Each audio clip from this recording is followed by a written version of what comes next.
প্রিয় দর্শক, সংবাদপত্রে বাংলাদেশ অনুষ্ঠান থেকে আমি রেজানুর রহমান আপনাদেরকে স্বাগত জানাচ্ছি। বিভিন্ন জাতীয় দৈনিকে প্রকাশিত খবরের বিশ্লেষণ নিয়ে আমাদের আজকের এই অনুষ্ঠানে অতিথি হিসেবে উপস্থিত আছেন দৈনিক প্রথম আলোর যুগ্ম সম্পাদক কবি সৌরভ হাসান। শুভ সকাল। ধন্যবাদ আপনাকে। আপনাকেও ধন্যবাদ। পত্রপত্রিকায় প্রকাশিত কয়েকটা গুরুত্বপূর্ণ শিরোনাম আপনাকে পড়ে শোনাই, তারপর আমরা আলোচনায় যেতে চাই। যদিও আজকে পত্রপত্রিকা জুড়ে একই খবর, ভারত পাকিস্তান উত্তেজনা এবং তারপরও শিরোনামগুলো একটু পড়ি। প্রথম আলো, পাকিস্তানে ভারতের হামলা উত্তেজনা বাড়ালো।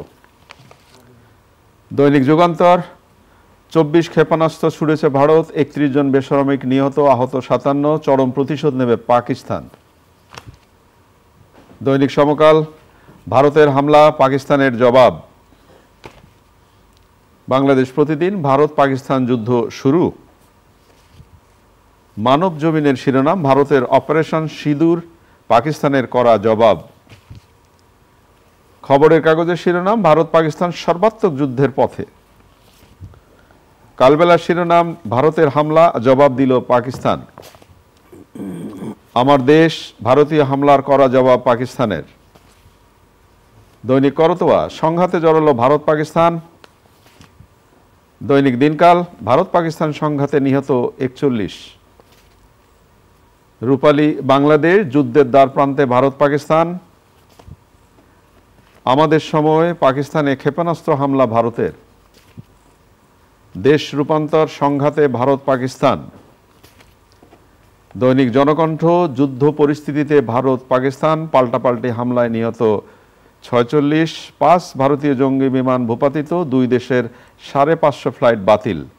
সর্বাত্মক যুদ্ধ এড়ানোর আহ্বান বিশ্ব নেতাদের, প্রতি ফোঁটা রক্তের বদলা নেওয়া হবে, শাহবাজ বলেছেন। যুদ্ধের আলোচনা করব, কিন্তু তার আগে একটি আলোচনা করতে চাই। শুরুতেই যুদ্ধ শান্তি আনে না, আমরা আলোচনা শুরু করব, কিন্তু আজকে কবিগুরু রবীন্দ্রনাথ ঠাকুরের জন্মদিন। রবীন্দ্রনাথ ঠাকুর বাংলাদেশের জাতীয় সঙ্গীতের রচয়িতা, তিনিও আমাদের জাতীয় কবি। তিনি ভারতের জাতীয় সঙ্গীতের রচয়িতা এবং ভারতেরও জাতীয় কবি। সুতরাং এবং আজকে যে যুদ্ধ, এই যুদ্ধের বিরুদ্ধেই কিন্তু তার সমস্ত লেখা, সমস্ত সাধনা শান্তির পক্ষে, এবং তার সারা জীবনের সাধনাই ছিল শান্তির জন্য।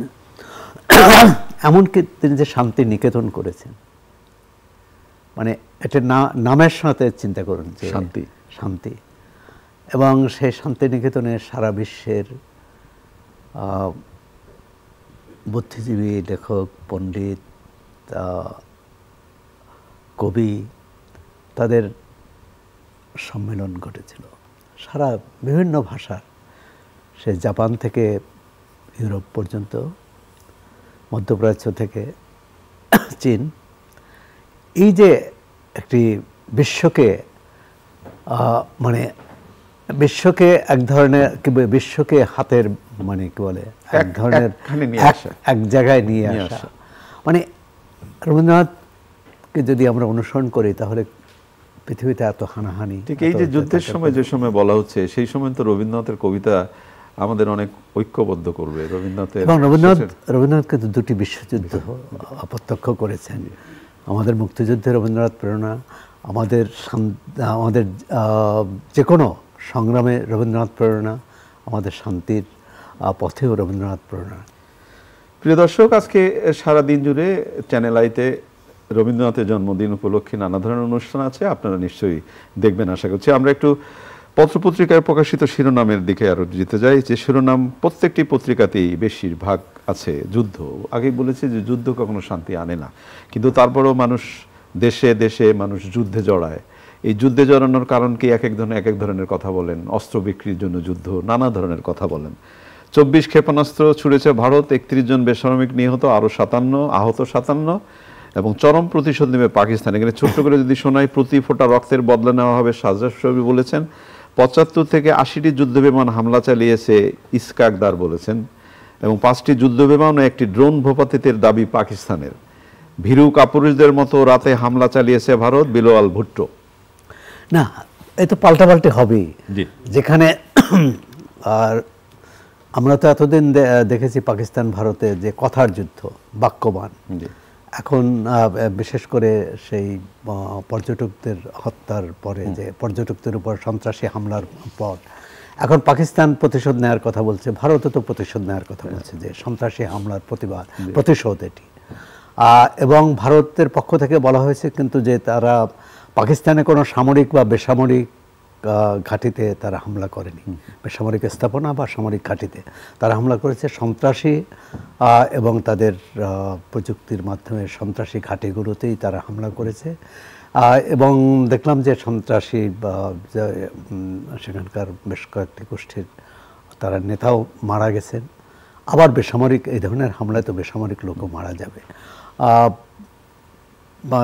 কাশ্মীর সীমান্তে একটি জলবিদ্যুৎ কেন্দ্র আর সেটি ক্ষতিগ্রস্ত হয়েছে, সাধারণ মানুষ গুড়িয়ে দিয়েছে বলা যায়। আর যুদ্ধে এখন 5টি ক্ষেপণাস্ত্র ভূপাতিত করেছে, এটি হ্যাঁ তারা তো প্রতিরোধ করার চেষ্টা করবে, কিন্তু যুদ্ধ যাতে এখনও আনুষ্ঠানিকভাবে মানে বলা যায় যে পুরো মাত্রায় যুদ্ধ শুরু হয়েছে বলা যাবে না। কারণ ভারতের পক্ষ থেকে যেটা বলা হচ্ছে, যদি পাকিস্তান আজকে ভারতের সর্বদলীয় বৈঠক পাকিস্তানের তো তারা বৈঠক করে জানিয়ে দিয়েছে সেনাবাহিনীকে যে তারা যে কোনো পদক্ষেপ নিতে পারে। তো এর আগে ভারতের প্রধানমন্ত্রীও সেনাবাহিনীকে একই নির্দেশ দিয়েছিলেন। কিন্তু যুদ্ধ কেন? ভারতের পক্ষ থেকে যে দাবি যে সন্ত্রাসী হামলা, পাকিস্তান বলেছে এই হামলার সাথে তারা জড়িত নয়। তাহলে কারা জড়িত সেটি খুঁজে বের করা। পাকিস্তান কিন্তু একটা প্রস্তাব দিয়েছিল যে জাতিসংঘের মাধ্যমে এটি তদন্ত করা হোক। আমি মনে করি যে ভারতের সে ধরনের যদি তাদের কাছে তথ্য প্রমাণ না থাকে তাহলে সেটি মেনে নেওয়া উচিত। আর অকাট্য তথ্য প্রমাণ থাকলে সেটা পাকিস্তানকে জানানো। এবং এই দুদেশের বিশেষ করে কাশ্মীর সীমান্তে বা পাকিস্তানের অভ্যন্তরে সন্ত্রাসী সংগঠন তা আছে, এবং সেটি যে শুধু ভারতের জন্য বিপদ তা না, পাকিস্তানের জন্য বিপদ।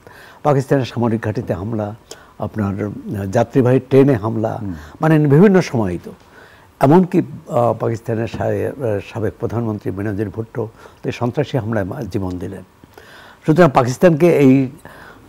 পাকিস্তানকেও বুঝতে হবে যে ভারতের সাথে যুদ্ধ মানে যে তাদের যে যুদ্ধ করে যে সেখানে জয়ী হওয়া বা যে সেখানে শান্তি রক্ষা যাবে না। হ্যাঁ, আক্রান্ত হলে যে কেউ তো প্রতিরোধ করবে, কিন্তু আক্রান্ত কেন হচ্ছে সেটি আর বিশ্বব্যাপী, এমনকি এও কিন্তু স্তম্ভিত মার্কিন প্রেসিডেন্ট ট্রাম্প তিনিও ভাবেননি যে এরকম যুদ্ধ লেগে যাবে, এবং তিনি বলেছেন যুদ্ধটা যত দ্রুত শেষ হয়। জাপান বলেছে, অস্ট্রেলিয়া বলেছে, চীন পাকিস্তানের সাথে খুবই ভালো সম্পর্ক, তারাও বলেছে দুই প্রতিবেশী দেশের মধ্যে যুদ্ধ হওয়া উচিত নয়। এবং দুটি দেশই হচ্ছে পারমাণবিক অস্ত্রধারী, যে যদি কোনোভাবে কোনো মানে সেই ভুলটা যদি হয়ে যায় তো তাহলে তো এই উপমহাদেশ না পুরো বিশ্বই তো কি বলে ধ্বংস হয়ে যাবে। বাংলাদেশ এই উপমহাদেশের একটি দেশ হিসাবে, শান্তিকামী দেশ হিসাবে আমরা তো কোনোভাবেই চাইতে পারি না যে যুদ্ধ লাগুক। এবং সেই বাংলাদেশের পক্ষ থেকে অন্তর্বর্তী সরকারের পক্ষ থেকে উদ্বেগ প্রকাশ করেছে, উত্তেজনা বন্ধ করার কথা বলেছে। আমরা মনে করি যে পাকিস্তান ভারতের যারা নেতৃত্ব তাদের শুভবুদ্ধির উদয় হবে এবং আলোচনার মাধ্যমে সমস্যার সমাধান করবে। যারা সন্ত্রাসী হামলা চালিয়েছে অবশ্যই তাদের আইনের আওতায় আনতে হবে। সেক্ষেত্রে পাকিস্তান সহায়তা করতে পারে যদি তারা পাকিস্তানের ভূখণ্ডে থাকে। আর অন্য কোথায় এটা মানে ভারতের এবং সেখানে কিন্তু বেছে মানে যেটি দুঃখজনক যে এদেরকে জিজ্ঞেস করা হয়েছে তারা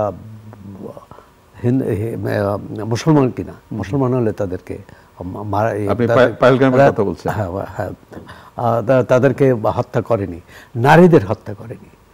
এবং এই অপারেশনের নাম যে সিঁদুর দিয়েছে এটি কিন্তু একটা প্রতীকী, যে যেহেতু পুরুষরা মারা যাওয়ার পর তাদের যে স্ত্রী, তাদের যে তারা তাদের কপালে সিঁদুর মুছে ফেলতে হয়েছে, সুতরাং এটার নাম সিঁদুর দিয়েছে। আবার পাকিস্তানও একটা নাম দিয়েছে, তারা যদিও এখনও পাল্টা হামলা করেছে, কিন্তু হামলা দিয়ে এবং আরও দেখুন যে পাকিস্তানের শেয়ার বাজারে মারাত্মক ধস নেমেছে। ভারতের শেয়ার বাজারের ধস না নামলেও রুপির দাম কিন্তু পড়ে গেছে, এবং একইভাবে বাংলাদেশের শেয়ার বাজারেও কিন্তু ধস নেমেছে বা নেতিবাচক প্রভাব পড়েছে। এবং দুদেশের সাথে বাণিজ্য আছে, দুদেশের বেসামরিক এক দেশ আর এক দেশের উপর দিয়ে বিমান চলাচল বন্ধ করে দিয়েছে, এবং শত শত বিমান চলাচল করে।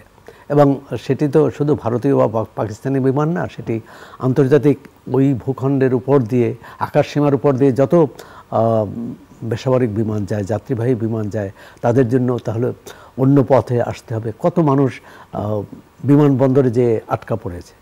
সুতরাং এটি আমি মনে করি দেখা উচিত। আচ্ছা, আপনার কাছে আমি মানে এই প্রশ্নটা খুবই সহজ প্রশ্ন, কঠিন উত্তর কিনা জানি না। যুদ্ধ কখনো শান্তি বয়ে আনে না, এটা আমরা যেমন সবাই জানি। যারা যুদ্ধ করছেন তারাও বোধ করে জানেন যে যুদ্ধ শান্তি বয়ে আনবে না। যুদ্ধে জড়াচ্ছে কেন? অস্ত্র না, দুটো অস্ত্র আছে। আবার ভারত পাকিস্তান তো আমরা দেখলাম যে 47 সাল থেকেই যুদ্ধ অবস্থা। 48 সালে প্রথম যুদ্ধ হয়, পরবর্তীকালে 65 সালে যুদ্ধ হয়, 71 সালে যুদ্ধ হয়, এবং এর পরেও যুদ্ধ হয়েছে, এবং কোনো যুদ্ধ কিন্তু পাকিস্তান জেতেনি।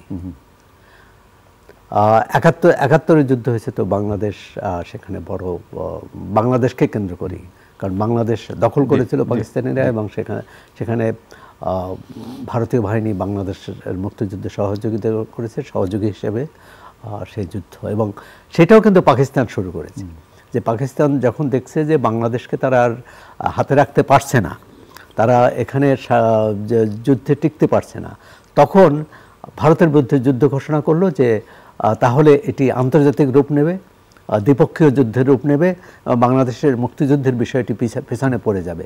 কিন্তু সেটা যে তাদের মারাত্মক ভুল ছিল সেটা প্রমাণিত হলো, এবং 14 দিনের মাথায় তাদেরকে পরাজয় স্বীকার করতে হলো, আত্মসমর্পণ করতে হলো। তবে এরপরেও যেটি হচ্ছে যে এটি ভারতেরও অনেক শুভবুদ্ধি সম্পন্ন রাজনীতিক আছে, পাকিস্তানেরও আছে মনে করি। এই যে হিংসার বিদ্বেষ, এবং তাদের একসঙ্গেই থাকতে হবে। পাকিস্তানও ভারতের ভূখণ্ড থেকে অন্য কোথাও নিয়ে যেতে পারবে না, প্রতিবেশী বদলাবে না। ধর্ম বদলানো যায়, পারিবারিক সম্পর্ক বদলানো যায়, কিন্তু প্রতিবেশী বদলানো যায় না। প্রতিবেশীর সঙ্গে থাকতে হবে, এবং সেটা উভয় প্রতিবেশীকে দেখতে হবে। পাকিস্তান যদি মনে করে যে ভারতকে একটা ভারতে অশান্ত পরিবেশ যাতে থাকে, শান্তি যাতে বিঘ্নিত হয় সেরকম একটা অবস্থা তৈরি করে তারা ভালো থাকবে, সেটাও যেমন হবে না। আবার ভারতকেও বুঝতে হবে, কারণ ভারতের এই সমস্যাটা কোথায়? কাশ্মীর কিন্তু কাশ্মীর ভারতের একমাত্র মুসলিম অধ্যুষিত, মুসলিম সংখ্যাগরিষ্ঠ রাজ্য। এখন সে রাজ্যের যে মর্যাদা এই মোদী সরকারের আমলে সেটি কি বলে হরণ করা হয়েছে। সুতরাং সেখানকার মানুষ তো ক্ষুব্ধ। সুতরাং প্রথমত হচ্ছে ভারতকে তার দেশের মানুষের যে ক্ষুব্ধতা, তার মানুষের যে ক্ষোভ, সেটা প্রশমন করতে হবে, এবং সেটা প্রশমন করতে হবে তাদের গণতান্ত্রিক অধিকার ফিরিয়ে দিয়ে। অস্ত্র বলে কোনো দেশ কিন্তু অস্ত্র বলে কোথাও না, অস্ত্র বলে শান্তি না, অস্ত্র বলে কোনো দেশ দখল করে রাখা যায় না। সেটি আমরা আফগানিস্তান দেখেছি, ইরাকে দেখেছি, যুক্তরাষ্ট্র এত ক্ষমতাধর, ভিয়েতনামে দেখেছি, রাখতে পারেনি। সুতরাং আবার পাকিস্তানও এই সন্ত্রাস যে সেটি নিজের জন্য যেমন ক্ষতিকর, প্রতিবেশীর জন্য ক্ষতিকর। বাংলাদেশের অবস্থান আমরা যেটা ভাবছি যে আমরা পর্যবেক্ষণ করছি, যে আমরা যেন কারো পক্ষ না নেই, সেই বিষয়টিও রিপোর্টে শিরোনাম এসছে। কিন্তু যে উপসর্গ দেখা দিয়েছে সেই উপসর্গটাই আপনি নিশ্চয়ই শুনেছেন, যে সীমান্তে পরিচয়বিহীন মানুষের পুশব্যাক করেছে ভারত, এবং সেটা কুড়িগ্রাম এবং খাগড়াছড়ি সম্ভবত এই সীমান্তের জায়গায়। তো এবং কোনো পত্রিকায় 96 জন, কোনো পত্রিকায় 66, কোনো পত্রিকায় 100 জনকে পুশব্যাক করা হয়েছে। তো এটা যদি এই মুহূর্তে এই উপসর্গটা যদি বাংলাদেশের জন্য দেখা দেয়, তাহলে আমাদের জন্য উদ্বেগজনক না? অবশ্যই উদ্বেগজনক। এটা না দেখা না দিলেও উদ্বেগজনক। ভারত পাকিস্তানের মধ্যে যুদ্ধ থাকলেও তো উদ্বেগজনক। আমাদের দুটো দেশের সাথেই ব্যবসা বাণিজ্য আছে, ভারতের সাথে হয়তো বেশি, এবং ভারত যেহেতু নিকট প্রতিবেশী, তার সাথে যোগাযোগ, সড়ক, নৌ, বিমান যোগাযোগ আছে, সুতরাং একটা তো এর অভিঘাত পড়বেই। দ্বিতীয় হচ্ছে যে আপনি যে কথাটা পুশব্যাক, সম্ভবত আমার ধারণা যে এটা সরাসরি এই ভারত পাকিস্তান যুদ্ধের প্রতিক্রিয়া না, যুদ্ধের কারণে নয়। জনগোষ্ঠীর কথা কয়েকদিন আগে গুজরাটে একটা অভিযান চালানো হয়েছিল, এবং সেখানে তাদের দাবি অনুযায়ী যে অভারতীয় বা বাংলাদেশি বলেছে যে ভারতীয় নয় এরকম বাংলা ভাষাভাষী মানুষকে তারা খুঁজে বের করেছে, এবং তাদেরই বিভিন্ন সীমান্ত। এবং আমি জাস্ট আপনাকে শুনে কলকাতার বিভিন্ন টেলিভিশন চ্যানেলে টক শোতে আমি দেখলাম যে ব্যাপারটা ওখানে এমন হচ্ছে যে বাংলা ভাষাভাষী মানে হচ্ছে বাংলাদেশি মানুষ। কলকাতার মানুষজন তো উদ্বেগে আছে। না, সেটা তো হচ্ছে যে এখন কলকাতার মানুষ যদি বাংলা ভাষা না বলে, তাহলে তো বাংলা ভাষাভাষী হিসেবে না পরিচয় দেয়, তাহলে তো আর কিছু করণীয় নয়, তারা তো ভারতীয়। কিন্তু যদি এবং যে কোনো বাংলাদেশের সাথে বন্দি প্রত্যার্পণ চুক্তি আছে, আর সেক্ষেত্রে আলোচনার মাধ্যমেই এটি করতে হবে। এটি সীমান্তে এবং পুশ করা, এটি কিন্তু সৎ প্রতিবেশীর আচরণ নয়। এটি কিন্তু 90 দশকের শুরুতে, যদি ভুল না করি 1993-94 সালে কিন্তু বেশ এই সমস্যাটা দেখা দিয়েছিল, এবং বহু বহু মানুষকে বাংলাদেশের ঠেলে দেওয়া হয়েছিল। আবার বাংলাদেশ গ্রহণ করেনি, তাদেরকে আবার নোম্যান্স ল্যান্ডে, মানে দুই দেশের যে নোম্যান্স ল্যান্ড, সেখানে ফেরত দেওয়া হয়েছিল। একজন নারী, তিনি বলছিলেন আমার দেশ কোথায়, অর্থাৎ আমার দেশ কোথায়, এপার থেকে এপারে ঠেলে দিয়েছে, এপার থেকে ওপারে। তো এটি আমি মনে করি কূটনৈতিকভাবে আলাপ আলোচনার মাধ্যমে সমাধান করতে হবে। এর আগে তো আমরাও দেখেছি যে বাংলাদেশেও ভারতীয় সহ আরও অনেক দেশের যাদের বৈধ কাগজপত্র নেই এরকম নাগরিক আছে। সেক্ষেত্রে এটা আলোচনার মাধ্যমেই সমাধান করা উচিত। এক্ষেত্রে শক্তি প্রয়োগ কোনো ভালো ফল দেবে না, বা সেটা কোনোভাবেই কাম্য নয়। বাংলাদেশের রাজনীতি নিয়ে আছে কিছু নিউজ আছে, যেমন শেখ হাসিনাকে তলব করেছে দুদক। না, এটা তো আইনি প্রক্রিয়া। তার বিরুদ্ধে যখন দুর্নীতির মামলা, বিভিন্ন বিষয়ে সে দুর্নীতির, এটা আইনি প্রক্রিয়ার মধ্যে তলব করা। এখন তিনি দেশে নাই, তিনি আসলেন না, তখন আবার যদি এই তলব না আসেন, তখন পরবর্তী আইনি প্রক্রিয়া আছে সেটি। সুতরাং এটা রুটিন ওয়ার্ক। হ্যাঁ, কিন্তু তার বিরুদ্ধে যে অভিযোগ, কি তথ্য প্রমাণ, এবং এটি হচ্ছে যে বিচারিক প্রক্রিয়ার শুরু করার ক্ষেত্রে তাদের পূর্ববর্তী ধাপ, অর্থাৎ তদন্ত করা। হ্যাঁ, তদন্ত করবে। তদন্ত যদি প্রমাণ পায়, সে অভিযুক্ত যদি হাজির না হয়, তাহলেও কিন্তু তদন্ত তার থেমে থাকবে না, বা বিচারিক প্রক্রিয়া থেমে থাকবে না। অনুপস্থিতিতে অনেক বিচার হয়। সেটাই দৈনিক সমকালে শিরোনাম হয়েছে খালেদা জিয়ার উপস্থিতি দলের জন্য আশীর্বাদ। এটা ঠিক যে বিএনপির বড় দল, এবং আওয়ামী লীগ যেহেতু মাঠে নেই, সুতরাং বিএনপি এখন অপ্রতিদ্বন্দ্বী। তার ইতিবাচক দিক হলো যে নেতাকর্মীরা বেশ উজ্জীবিত, এবং দলীয় প্রধান আশায় আরও আশান্বিত, এবং এই দলের প্রধান দুই ব্যক্তিত্ব বা দুই নেতা,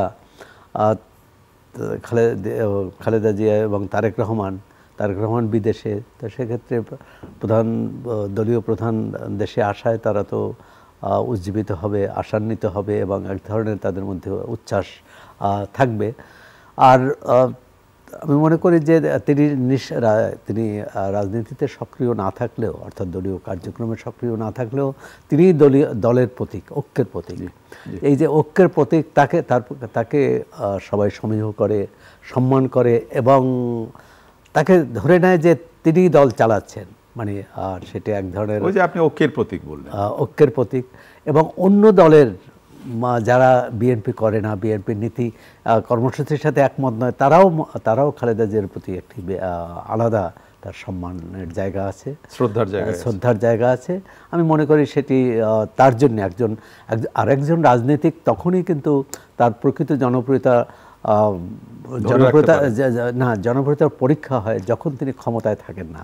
ক্ষমতায় থাকতে অনেকেই অনেকভাবে নিজেকে জনপ্রিয় দাবি করেন, জনপ্রিয় প্রমাণ করতে চান, কিন্তু ক্ষমতার বাইরে থেকে মানুষ যাকে পছন্দ করে, মানুষ যাকে গ্রহণ করে, তিনিই প্রকৃত নেতা।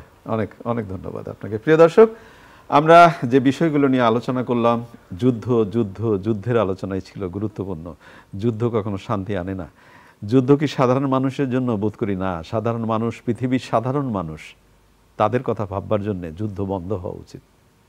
ভালো থাকবেন। আগামীকাল নিশ্চয়ই এই সময় আবার কথা হবে। খোদা হাফেজ।